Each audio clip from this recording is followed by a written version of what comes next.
He went on to tell the people this parable. A man planted a vineyard, rented it to some farmers, and went away for a long time.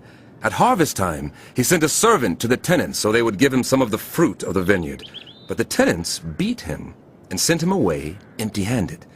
He sent another servant, but that one also they beat and treated shamefully and sent away empty-handed. He sent still a third, and they wounded him and threw him out. Then the owner of the vineyard said, "What shall I do? I will send my son, whom I love. Perhaps they will respect him." But when the tenants saw him, they talked the matter over. "This is the heir?" They said. "Let's kill him, and the inheritance will be ours." So they threw him out of the vineyard and killed him.